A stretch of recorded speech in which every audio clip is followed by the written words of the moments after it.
International cricket का कारवां आ पहुंचा है ऑस्ट्रेलिया। इस सीरीज को कवर करेंगे दोस्तों ऑस्ट्रेलिया वर्सेस वेस्ट इंडीज के बीच में। पहला T20 इंटरनेशनल वीडियो के साथ अंत तक जुड़े रहिएगा। ऑल भी इंपॉर्टेंट अपडेट्स आपको पिच रिपोर्ट दूंगा, उसी के साथ ग्रैंड लीग के कॉम्बिनेशंस बताऊंगा, इसलिए अंत तक जुड़े रहिएगा। और हमारे डिफरेंशियल कैप्टन से चॉइसेस भी आपके लिए आएंगे। समय रहेगा 5 अक्टूबर 1:40 पर ये मुकाबला खेला जाएगा। वेन्यू कैनरा ओवल क्वींसलैंड, यहाँ पर ये मुकाबला खेलने जा रहा है इस बार। और उसके साथ होम ऑस्ट्रेलिया का है। यहाँ पर GL टिप्स हमारे बहुत ही बढ़िया रहते हैं। कल भी हमने इंपॉर्टेंट टिप्स दिए ही थे आपको। हालांकि इतना बड़ा बैटिंग पैराडाइज होगा और उसके बारे में थोड़ा कम प्रेडिक्शन हुआ, लेकिन फिर भी आज कवर करते हैं दोस्तों। अगर कुछ रहा भी हुआ तो कल के मैच में टीम फॉर्म लास्ट 5 मैचेस का देखते हैं दोस्तों। ऑस्ट्रेलिया ने 3 लॉस किए हैं, 2 विन्स किए, और वही वेस्ट इंडीज ने जो 4 लॉस किए हैं पिछले जो 5 मुकाबले। लास्ट टाइम जो हेड टू हेड मुकाबले रहे वहाँ पर वेस्ट इंडीज ने 7 विन्स किए और ऑस्ट्रेलिया ने 3 विन्स किए। इससे आप अनुमान लगा सकते हो कि T20 इंटरनेशनल्स में वेस्ट इंडीज का पर्दा सारी टीमों पर भारी ही रहता है। तो फिर last head to head match जो हुआ था वो वर्ल्ड कप में हुआ था। वहाँ पर वेस्ट इंडीज ने 157 रन बनाए थे और ऑस्ट्रेलिया ने वो कंफर्टेबली चेज किया था। वहाँ के टॉप स्कोरर बोलार्ड और लेविस थे, और उसके साथ हेजलवुड और जैम्पा को फर्स्ट इनिंग्स में बहुत ही ज़्यादा विकेट्स मिले थे। उसके साथ सेकंड इनिंग्स में वार्नर और फिंच ने मिलकर ही सारा स्कोर चेज किया था, और जो 2 विकेट गिरे थे वो स्पिन को ही गिरे थे। अब ground statistics and pitch report देखते हैं दोस्तों यहाँ पर। तो फिर यहाँ पर जो पिछले 10 मुकाबले हुए हैं वहाँ पर 52 विकेट पेस को गिरे हैं और स्पिनर्स को 45 विकेट गिरे हैं। यानी कि इस चीज़ से आप एक अनुमान लगा सकते हो कि मतलब हर मैच में मतलब 10 से 12 विकेट गिरते हैं, और पेसर्स का थोड़ा ज़्यादा डोमिनेंस है यहाँ पर। हालांकि अगर क्वालिटी के स्पिनर्स रहते हैं जैम्पा जैसे, तो फिर वो भी यहाँ पर विकेट्स लेकर दे सकते हैं आपको। ऑस्ट्रेलिया के विनिंग रिकॉर्ड्स मैंने आपको इसलिए डिस्प्ले नहीं किए क्योंकि एक ही T20 इंटरनेशनल यहाँ पर खेला गया था, वो बहुत ही पहले खेला गया था। हालांकि रिकॉर्ड्स की कोई कमी नहीं रहती है दोस्तों। रिसेंट BBL मैचेस का रिकॉर्ड लाया हूँ आपके लिए। तो वहाँ का कंक्लूजन बताता हूँ आपको दोस्तों। 3 मैच हुए हैं यहाँ पर और टोटल 40 विकेट गिरे, यानी कि विकेट्स गिरने की झड़ी बहुत ही ज़्यादा है। उसी के साथ एवरेज स्कोर जो है 140 से 150 के दरम्यान रहा है, और चेजिंग करने वाली टीम ने 2 बार जीता है 3 में से मुकाबला। फिर इससे आप अनुमान लगा सकते हो यहाँ पर ज़्यादा बड़ा स्कोर देखने को नहीं मिलेगा। जो ओवरऑल भी यहाँ का ट्रेंड रहा है पिछले 10 मुकाबलों का, पर मैच पर ओवर जो स्कोर रहा है वो 7.4 रहा है। इससे आप अनुमान लगा सकते हो कि मतलब ज़्यादा यहाँ पर रन स्कोरिंग की उम्मीद आप नहीं कर सकते। हालांकि एक चीज़ आप कर सकते हो कि फर्स्ट इनिंग्स में हमेशा 8 से 7 विकेट गिरते हैं। तो फिर इस हिसाब से आप फर्स्ट इनिंग्स के बॉलर्स पर ज़्यादा रिलाई कर सकते हो। उसी के साथ हेड टू हेड लीडर्स जो यहाँ पर है ही नहीं, क्योंकि क्या हुआ था, head to head leaders display करने में बहुत सारे प्लेयर्स इन मुकाबलों में खेल ही नहीं रहे। हालांकि एक चीज़ आपको बता दूँ, डेविड वार्नर और एडम जैम्पा ये दो जो प्लेयर है वो बहुत ही बढ़िया खेलते हैं इन टीमों के अगेंस्ट। और उसी के साथ इंडिया मतलब वेस्ट इंडीज की तरफ से जेसन होल्डर का भी रिकॉर्ड इन दोनों के अगेंस्ट अच्छा है। उसके बाद ऑस्ट्रेलिया स्क्वाड और स्टैट्स देखते हैं दोस्तों। एरॉन फिंच 29 के एवरेज से बल्लेबाजी करते हैं, 155 का स्ट्राइक रेट है इनका रिसेंटली जो पिछले 10 मुकाबले हुए वहाँ पर। स्विंग के अगेंस्ट स्ट्रगल करते हैं, लेकिन ऑस्ट्रेलिया कहाँ जाने जाती है स्विंग के लिए, ये तो बाउंस के लिए जाने जाते हैं ना। और अपोनेंट टीम भी इनकी बहुत ही फेवरेट, इसलिए एरॉन फिंच भी आपको अच्छी खासी बल्लेबाजी करके दे सकते हैं। डेविड वार्नर का देखिएगा 50 का एवरेज और 150 का स्ट्राइक रेट। ऑफ स्पिन के अगेंस्ट स्ट्रगल करते हैं, हालांकि रिसेंट फॉर्म इनका बहुत ही बढ़िया है। इंजरी से वापसी कर रहे हैं, इसलिए फर्स्ट मैच में ज़्यादा रिस्क नहीं लेना चाहूँगा इन पर कैप्टनसी के लिए। लेकिन ऑलराउंडर्स को ज़्यादा ट्राई करने की मैं आपको सलाह दूंगा।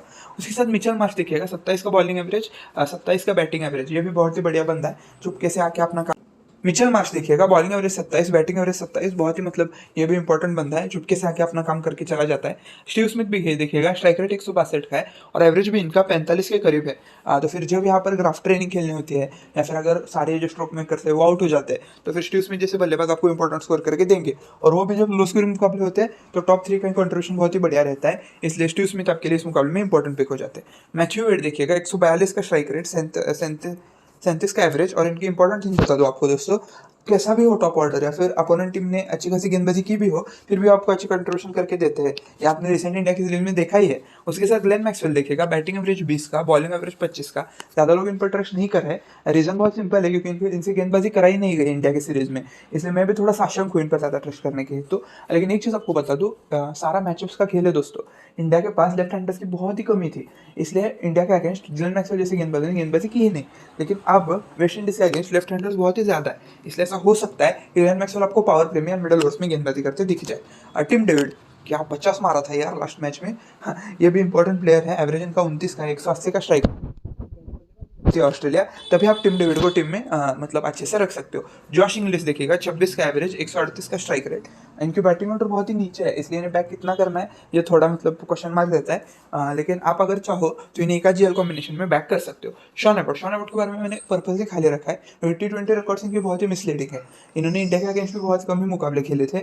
लेकिन एक चीज़ आपको बता दूँ कि ये रिसेंट फॉर्म बहुत ही बढ़िया रिसेंट फॉर्म से आया है, और इनकी स्ट्राइक रेट भी अच्छी है गेंदबाजी से। अब आपको स्ट्राइक रेट से थोड़ा क्वेश्चन मार्क आया ही होगा, मतलब स्ट्राइक रेट क्या होती है गेंदबाजी की, तो फिर वो ये रहती है कि हर 24 बॉलों में आप कितने विकेट्स ले सकते हो, ये आपको बताना होता है। मतलब अगर आपने 68 बॉल फेंके हैं चार मुकाबलों में मिलकर और 4 विकेट लिए, तो फिर 68 डिवाइडेड बाय 4, ये आपका इज इक्वल टू 70, ये आपका बॉलिंग एवरेज रहता है। तो फिर शेन अबॉट ये गेंदबाजी लगभग 13 से 14 की बॉलिंग एवरेज से करते हैं, इसलिए आपके लिए और भी ज़्यादा इंपॉर्टेंट पिक हो जाते हैं अगर खेलते हैं तो। डैनियल सैम्स देखिएगा, रिसेंट फॉर्म इतना बढ़िया नहीं है, हालांकि बॉलिंग एवरेज 20 का है, इसलिए अगर पहले गेंदबाजी करते हैं, ये बॉलिंग एवरेज क्या होता है और स्ट्राइक रेट क्या होता है, एवरेज रन के हिसाब से होता है, मतलब हर कितने रन्स में आपने वो विकेट सेट गए। स्ट्राइक रेट क्या हुआ, 68 बॉल्स में 4 विकेट, और रन्स क्या होते हैं, 80 रन दिए इन 68 बॉल्स में और 4 विकेट लिए। तो फिर ये एवरेज होता है। तो फिर वो डेनियल सैम्स का एवरेज जो है वो 20 का है, वो भी आपको अच्छे खासे कंट्रीब्यूशन करके दे सकते हैं। कैमरॉन ग्रीन, अब क्या हो रहा है, 24% लोगों ने इन्हें कैप्टन बनाया है मैं तो शॉक ही हो गया। लेकिन एक चीज़ आपको बता दूं, उन्होंने उस सीरीज में ओपनिंग की थी, गेंदबाजी से कितने फैंटेसी पॉइंट्स कमाए पूरी सीरीज में, हालांकि 25 से 50 के दरमियान भी कमाए होंगे, लेकिन बल्लेबाजी से अगर इतने नीचे आएंगे, और ये वर्ल्ड कप स्क्वाड में भी हिस्सा नहीं थे पहले, तो फिर इनका इतना ज़्यादा एक्सपोजर मिलने की संभावना मुझे कम ही लगती है। इसलिए आप इन पर रिस्क पर ही ट्राई कर सकते हो, मैं तो नहीं रिकमेंड करूंगा स्मॉल लीग में भी इन्हें कैप्टनसी के लिए, आप बाकी के प्लेयर्स पर ट्राई कर सकते हो। पैट कमिंस दिखेगा, T20 के इतने बढ़िया बॉलर है नहीं, स्ट्राइक रेट इनका 21 का है, बॉलिंग एवरेज 35 का है। मिचेल स्टार्क भी देखिएगा, स्विंग बॉलिंग में अच्छी खासी गेंदबाजी कर तो लेते हैं, पैट कमिंस से कभी भी अच्छा विकल्प मिचेल स्टार्क ही है, और वो स्ट्राइक रेट भी इनका 20 का है। उसके साथ एडम जम्पा होम कंडीशंस में अभी तक बहुत ज़्यादा कमाल करके दिखा है, क्योंकि बिग डायमेंशंस है, और उसी के साथ एवरेज इनका 27 का है। उसी के साथ जॉश हेजलवुड का देखिएगा दोस्तों, स्ट्राइक रेट इनका 13 का है, यानी कि हर 13 गेंदों में ये विकेट लेता है बंदा, तो फिर इस मुकाबले में 2 विकेट एक्सपेक्ट कर ही सकते हो, और एवरेज भी इनका 21 का है, तो जिस हिसाब से आप इन पर रिलाई कर सकते हो। अब West Indies squad of statistics बता दो दोस्तों आपको, ब्रैंडन किंग ये जो बल्लेबाज है, ये रिसेंट CPL खेल के आ रहा है, और इनकी बैटिंग पोजीशन बहुत ही अनस्टेबल रहती थी, कभी 5 नंबर पर आते थे, कभी ऊपर आते थे, कभी ओपनिंग के लिए आते थे, इस वजह से मैंने वो यहाँ पर तो डिस्प्ले किया नहीं है। लेकिन एक चीज़ आपको बता दूँ कि रिसेंट CPL में फाइनल के मुकाबले में बहुत ही बढ़िया पारी खेल के आ रहे हैं, इसलिए कॉन्फिडेंस इनका हाई है, इसलिए ज़रूर इन्हें टीम में रखने की कोशिश कर सकते हो आप। उसी के साथ एविन लुइस देखिएगा, 114 का स्ट्राइक रेट है, बैटिंग एवरेज भी 16 का है, इसलिए आपके लिए इंपॉर्टेंट पिक हो जाता है अगर खेलते हैं तो। कब, जब आपको लगता है कि बैटिंग फेवरिंग कंडीशंस रहती है तब, क्योंकि अगर थोड़ा भी अगर गेंदबाजी के लिए हेल्प रही तो एविन लुइस भी उतना ज़्यादा कमाल नहीं करके दिखाएंगे, ऐसा मेरा तो मानना है। चेजिंग करते समय आप इन्हें बैट कर सकते हो, क्योंकि मतलब इनके टॉप ऑर्डर में बल्लेबाजी जल्दी आएगी। जॉनसन चार्ल्स देखिएगा, जॉनसन चार्ल्स 44 की एवरेज के साथ 133 की स्ट्राइक रेट से CPL में बल्लेबाजी कर रहे थे, इसलिए बहुत ही बढ़िया बल्लेबाज है। हालांकि एक चीज़ है, इनकी ओपनिंग पोजीशन थी वहाँ पर, यहाँ पर इनकी ओपनिंग पोजीशन मिलने की संभावना थोड़ी कम है, क्योंकि तीनों ओपनर्स ही है, और उसके साथ काइल मेयर्स भी ओपन कर सकते हैं। फिर देखते हैं, अगर नीचे बल्लेबाजी करते हैं तो मैं ज़्यादा इन्हें बैक नहीं करूँगा जॉनसन चार्ल्स को भी। रोमन पावल और रायमन राइफर, ये 2 जो बल्लेबाज है, ये बहुत ही बढ़िया बल्लेबाज है, और इन्हें आप जरूर ट्राई कर सकते हो, क्योंकि ये मिडिल ऑर्डर में ही बल्लेबाजी करते थे CPL में, और यहाँ भी मिडिल ऑर्डर में ही करेंगे। तो फिर रोमन पावल का भी एवरेज 26 का है, और स्ट्राइक रेट हालांकि इनका इंटरनेशनल में कम है, लेकिन फर्स्ट इनिंग्स में आपके लिए इंपॉर्टेंट कॉन्ट्रीब्यूशन करके दे सकते हैं। निकोलस पूरन एवरेज 11 का, स्ट्राइक रेट 114 का, इतने टैलेंटेड प्लेयर को स्ट्रगल करते हुए देख बहुत दुख होता है दोस्तों। लेकिन मुझे तो लगता है कि इस मुकाबले में वापसी करने की संभावना है, क्योंकि अगर थोड़ी बहुत भी इनका अटैक सूट करता है इन्हें, ज़्यादा स्पिन डोमिनेंट अटैक है नहीं अपोनेंट का, और ऐसी कंडीशंस में जब एक्सपेक्टेशंस लो हो तो ऐसे बल्लेबाज अच्छा खासा कमबैक करके दे सकते हैं आपको। जेसन होल्डर देखिएगा, भाई साहब क्या गॉड लेवल मतलब कॉन्ट्रीब्यूशंस कर रहा है रिसेंट मुकाबलों में, बॉलिंग एवरेज 14 का, बैटिंग एवरेज 42 का, और ओडियन स्मिथ के बारे में भी कहा जा सकता है, और दोनों भी फर्स्ट इनिंग्स की गेंदबाजी में इंपॉर्टेंट पिक हो जाते हैं आपके लिए। अखिल हुसैन 23 का एवरेज, स्ट्राइक रेट 17 का, अजहर जोसेफ के बारे में भी वही कहा जा सकता है। ये चारों जो गेंदबाज है फर्स्ट इनिंग्स में जाते हुए आप ऐसा कीजिएगा कि जेसन होल्डर, अखिल हुसैन और अजहर जोसेफ पर ज़्यादा ट्रस्ट दिखाइएगा। ओडियन स्मिथ पर तभी ट्रस्ट दिखाएगा अगर फिफ्थ बॉलिंग ऑप्शन रहे तो, अगर फिफ्थ बॉलिंग ऑप्शन नहीं है तो ज़्यादा इन पर भरोसा करने का कुछ मतलब मादा नहीं रहता है। उसके साथ ओबे मकॉय, ये भी बहुत बढ़िया प्लेयर है, इनके बारे में भी आपको बताना था। वेस्ट इंडीज़ के गेंदबाज बहुत ही बढ़िया रिसेंट फॉर्म है, हालांकि वो CPL की कंडीशंस थी, यहाँ पर कंडीशंस अलग है, वहाँ पर स्विंग फेवरिंग कंडीशंस थी, लेकिन यहाँ पर भी ज़्यादा हाई स्कोरिंग मुकाबले देखने को मिले ही नहीं है, इसलिए आप वेस्ट इंडीज़ के गेंदबाजों पर रिलाई कर सकते हो। उसके साथ शेल्टन कॉटरेल, इनके बारे में इंटरेस्टिंग स्टैट, इन्होंने सेकंड इनिंग्स में अभी तक फर्स्ट इनिंग्स के मैचेस मुझे मतलब सेकंड इनिंग्स के जो मैचेस थे उससे भी ज़्यादा विकेट्स लिए हैं, इसलिए आपके लिए इंपॉर्टेंट पिक हो जाते हैं जब भी खेलते हैं तो सेकंड इनिंग्स में। फर्स्ट इनिंग्स में आप चाहो तो इन्हें ड्रॉप कर सकते हो। रेमन रेफर बताया था, एवरेज इनका 28 का है, बैटिंग स्ट्राइक रेट 128 का है। काइल मेयर्स देखिएगा, गेंदबाजी कभी इरेगुलर ही रहती है यहाँ पर, और तो बहुत ज़्यादा गेंदबाजी विकल्प है, इसलिए गेंदबाजी नहीं करेंगे मेरे हिसाब से, लेकिन बैटिंग स्ट्राइक रेट इनका 126 का है, एवरेज भी 25 का है। अगर गेंदबाजी करते हैं मतलब न्यू गेंद से 1-2 ओवर करते हैं और मूवमेंट रहती है तो फिर काइल मेयर्स आपको विकेट कर भी दे सकते हैं। यानी क्या, न्यू टू इंटरनेशनल क्रिकेट है और जो स्पिन ट्रैक्स रहते हैं वहाँ पर यूजफुल रहते हैं। राइट आर्म लेग ब्रेक गेंदबाजी रहती है इनकी। Shamarh Brooks right hand batsman role of grafter बहुत इफेक्टिवली प्ले करते हैं। अगर आपने इंडिया सीरीज भी ऑब्जर्व की हो या फिर रिसेंट सीपीएल भी ऑब्जर्व किया तो एक चीज़ आपको ध्यान में आ ही गई होगी कि जो ग्राफ्टर का रोल रहता है, यानी क्या कि मतलब वो स्लोली स्लोली जो रन्स रहते हैं वो अपने बनाते हैं, वो रोल बहुत ही बढ़िया करते हैं और बाद में एक्सेलरेट भी कर सकते हैं।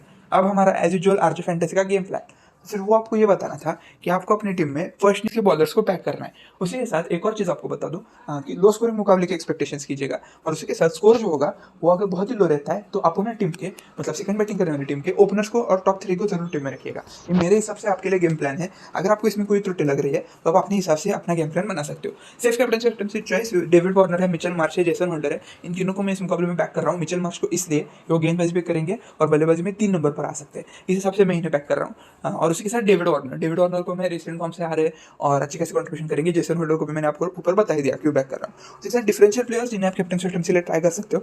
फर्स्ट इनिंग्स की गेंदबाजी में ऑस्ट्रेलिया की तरफ से जॉश हेजलवुड को ट्राई कीजिएगा। उसके साथ एक्वल्सन या फिर जैम्पा, इनमें से किसी को भी ट्राई कर सकते हो। अगर आपने ऊपर देखा हो तो 52 पेसर्स को और स्पिनर्स को 45। कम ओवर स्पिनर्स के डले होने के बावजूद स्पिनर्स को विकेट मिले ही है, यानी कि स्पिन हेल्पिंग कंडीशन रहने की संभावना है। उसके साथ एरन फिंच को भी आप कैप्टन के लिए और टीम में भी ट्राई कर सकते हो क्योंकि इनका बहुत ही बढ़िया मतलब रिसेंट फॉर्म चल रहा है और अपोनेंट टीम में स्विंग गेंदबाज कोई नहीं है इतना बढ़िया, भुवनेश्वर कुमार या फिर ट्रेंट बोल्ट जैसा। अब हम हमारे जेल के कॉम्बिनेशन से देखते हैं दोस्तों। यहाँ पर मैंने फर्स्ट कॉम्बिनेशन इस हिसाब से बनाया है कि मतलब वेस्ट इंडीज की टीम पहले गेंदबाजी कर रही है। उससे पहले आज का क्वेश्चन दोस्तों, तो आज का क्वेश्चन ये रहेगा कि आज के मुकाबले में जो ऑस्ट्रेलिया की ओपनिंग पेयर है वो कितने रन बनाएगी।